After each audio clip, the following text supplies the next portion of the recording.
Thank you for coming out on this somewhat cold but still very nice day. The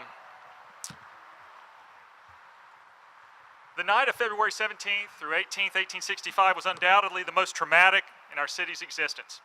Columbia's residents were subjected to raging, windswept fires that were fed by burning cotton bales that Confederates had ordered to be stacked throughout the city. Drunken and riotous Union soldiers spread the fires and crowded the city streets. Residents in the Inferno's path were forced to flee into this chaos to reach public places of refuge, such as Sidney Park, the Green, or what we now know as the Horseshoe at South Carolina College, Columbia Theological Seminary, and the State Insane Asylum. Even those outside the fire's path suffered. Residents who had not secured guards from the federal provost were subjected to the invasion of their homes by drunken and disorderly soldiers who took from their owners whatever items they could carry. The following morning, Friday, February 18th, broke over a blackened and smoldering landscape. The net result of that night of chaos was the destruction of over 450 of the city's buildings. Many of Columbia's residents were left destitute with no shelter from the elements. The memories of that night, nearly 150 years ago, have carved an indelible mark upon the psyche of generations of South Carolinians. They also have created a popular historical narrative that survives to this day. Like many such narratives, it contains elements of truth, and it served a valuable purpose for those who created it and perpetuated it. In the war's immediate aftermath, many would look to Sherman's march across South Carolina and Columbia's near destruction and see the villains who were responsible for the state's post-war poverty and suffering. Volumes of text would be composed placing blame for the fires and destruction squarely upon the shoulders of the city's Union occupiers and more directly on their commander. Sherman became the state's nocturnal villain, with mothers addressing recalcitrant children with the threat that if they did not go to bed, Sherman would get them. A century later, during the Civil War centennial, white South Carolinians once again clung to the narrative of Sherman and his northern invaders to explain the Civil Rights Movement. To them, the fight for equal rights for African Americans was simply another example of Northerners attempting to cause harm to the South by provoking people who had enjoyed the status quo until incited by interlopers from the former Union states. 50 years later, the narrative remains unchanged for many South Carolinians. The world in which they live, however, has changed dramatically in the interim. Once impoverished by war, South Carolina is now prosperous and growing at a rapid pace. It and many of the states of the former Confederacy have benefited from the movement of financial and high-tech manufacturing industries to the region from the north. Columbia, which was nearly ruined by the fires of that dreadful night, has not only grown to be the largest city in South Carolina, but is now thriving and vibrant. Ironically, South Carolina is far more appealing to the descendants of the men who marauded across it during 1865 than their own states. Midwesterners are moving to the Palmetto State in such numbers that I often find myself wondering if anyone's left in the state of Ohio or Indiana or Michigan. Perhaps even more ironically, the descendants of South Carolinians who fought so steadfastly for a Confederacy that pledged to protect their enslaved property recently voted for the first African American to represent them in the United States Senate. Faced with these 21st century realities, what should we make of the traumatic events 150 years ago? What does the burning of Columbia say about ourselves, our humanity, and what we have become? At a time when we're engaged in military operations around the globe, what does Sherman's march across South Carolina say how we, as Americans, wage war and about how we treat non-combatants? Finally, how should we remember the burning of Columbia? And more broadly, how should we remember the nation's most devastating conflict? These are all questions that this commemorative coalition, which represents organizations from around the Midlands, hope to address over the next 3 months. Our greatest hope with this commemoration is that the people of South Carolina will join us to help us find the answers to these questions. We're grateful this morning to be joined by the Honorable Stephen K. Benjamin, Mayor of the City of Columbia. We're grateful for his support of our work, for his assistance with this commemoration, and for his deep appreciation of the lessons that history can provide. Ladies and gentlemen, Mayor Benjamin.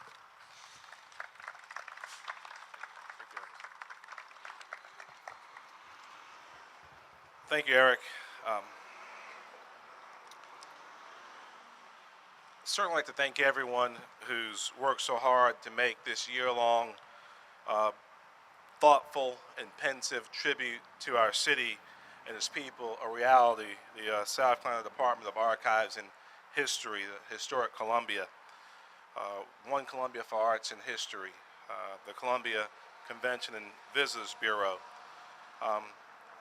As the chief ambassador and spokesperson and cheerleader for this city, I often love to joke with visitors when they talk about how beautiful our main street is or our downtown is. I tell them we have our own unique architectural style here in Columbia. We call it post-Shermanesque. The reality is that the burning of Columbia was a defining moment for our city and for this great nation.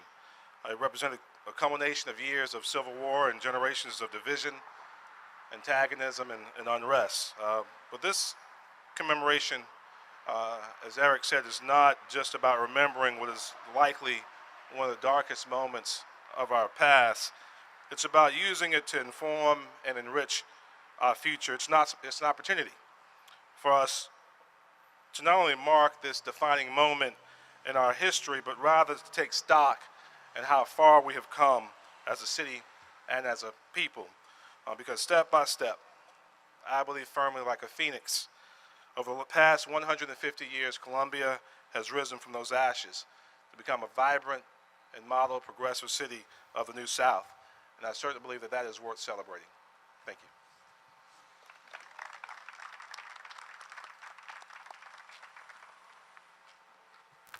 Good morning.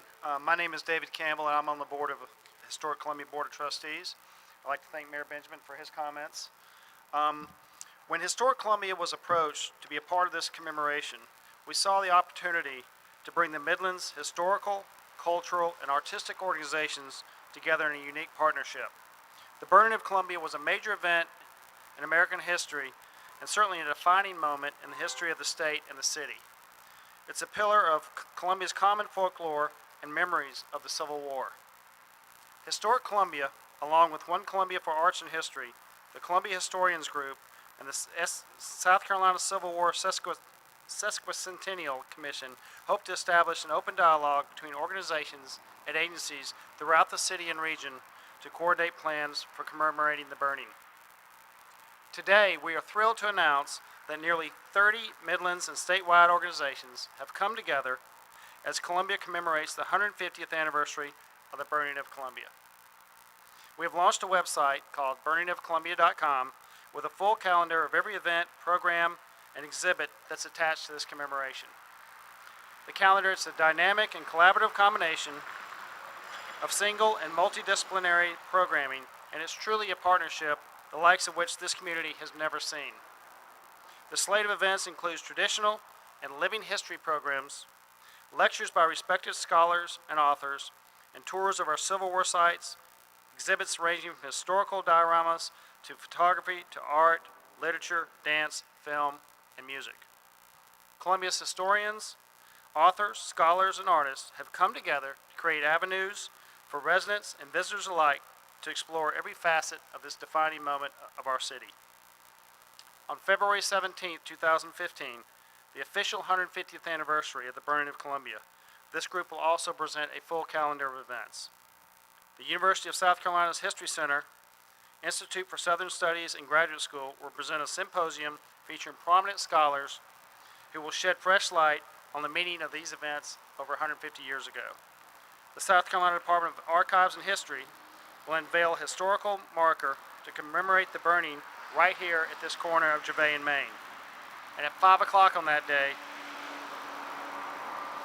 the official commemoration ceremony will begin in Boyd Plaza and the 1500 block of Main Street.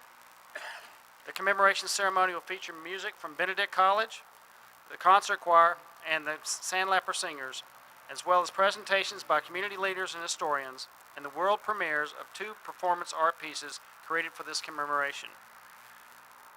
One created by celebrated artist and South Carolina native Candace Ivey, and the other a collaboration by choreographer Martha Brim and theater artist Kimmy Mayday. Following the ceremony, attendees are encouraged to explore exhibits, performances, tours, music, readings, and more along the several venues along Columbia's Main Street. I'd like to thank our sponsors for this event, the Humanities Council of South Carolina and the South Carolina Arts Commission. And this commemoration is a platform for all views to be heard and discussed. We hope to bring people together for dialogue about what the burning of Columbia means to them and to our city even today. By openly reflecting upon it, we can see how far we've come in 150 years, as well as how far we still have to go. Thank you.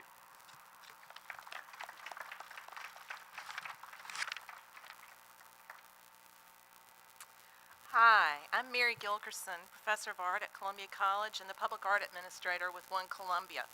And I'm very pleased to be here today. As we think about the commemoration of the burning of Columbia, that marks a moment in our history of particular divisiveness. And one of the things that I find terribly exciting about what we are doing in February and over the next 3 months is that it characterizes a coming together, a collaboration of unprecedented scope. We have almost 30 organizations in the arts and culture here in Columbia coming together to put on an event that explores what the burning of Columbia means to this city and its identity. One of the important components of that is the way that art can help us to create a dialogue about difficult subjects. It becomes a lens through which we can examine our identity as a group and as a city. One Columbia is tying the One Book event that we're all familiar with in the spring to this event, and the book will be On Agate Hill by Lee Smith.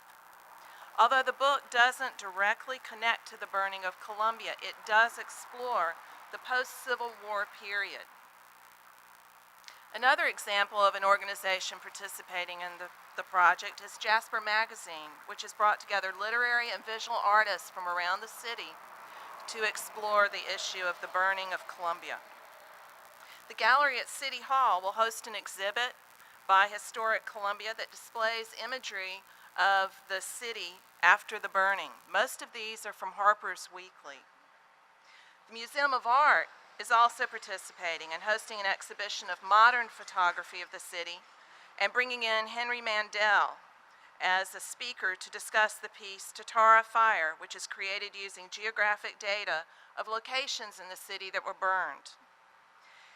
And the Dubber will be performing from his album Cleaning Up the Dirty South at Taps on the night of February 17th during the ceremony. I hope to see everyone here and all of the city of Columbia out participating in these events in February. Thank you.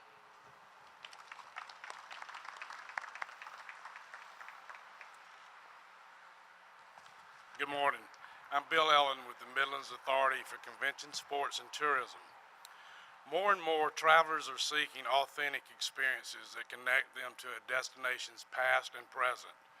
They want to stand in the location of a significant event and visualize that moment in history. They want to see how a community's past influences its present.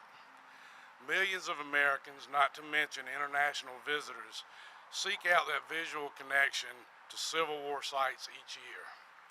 So much happened throughout Georgia and the Carolinas in those final months of war in 1865.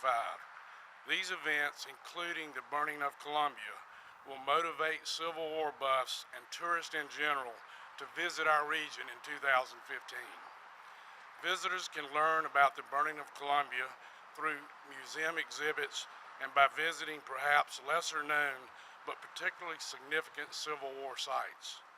Afterwards, they can stroll down Main Street and visit the Columbia Museum of Art's Columbia Now exhibit, which will highlight our city through the lens of local photographers. They can see how far we've come. Our city burned, but we built it back stronger and better than ever. This is an experience that both visitors and residents will appreciate. Thank you.